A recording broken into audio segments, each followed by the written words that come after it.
அனைவருக்கும் வணக்கம்.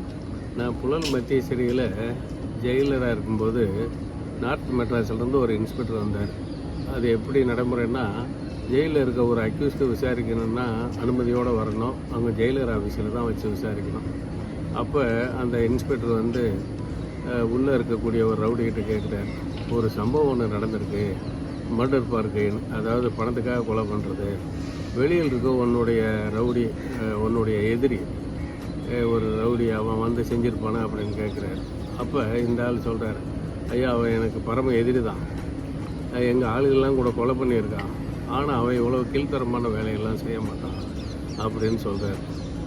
அப்போ பேசி முடிக்கும்போது அவர் சொல்கிறார், ஏப்பா அவங்ககிட்டையும் கேட்டேன், அவன் அதான் சொல்கிறான், நீயும் ஆளுகளுக்கோ இதில் சம்மந்தமாக இருக்கான்னு. இல்லைன்னு சொன்னான், அதை கன்ஃபார்ம் பண்ணுறதுக்கு தப்பாக வந்தேன் அப்படின்னு சொன்னார். அப்போ கூட இருக்கிற அல்லகை ஜெயிலுக்குள்ளே இந்த ரவுடியோட கூட இருக்கிறவன் சொன்னான், அண்ணா அவர் தான் கேட்டு வந்தாருன்னா அவரை மாட்டி விட்டுருக்க வேண்டியதாண்ணா, அவர் தான் பண்ணியிருப்பாருன்னு, அவரை தூக்கியிருப்பாங்கல்ல அப்படின்னு சொன்னாங்க.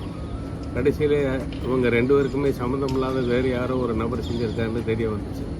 அதுதான் வள்ளுவர் சொல்லியிருக்கார், இந்த அல்லகை மாதிரி முட்டாளை கூட வச்சுக்கிறத விட நம்மளுக்கு ஒரு அறிவான எதிரி எவ்வளவோ மேலே அப்படின்னு சொல்லி.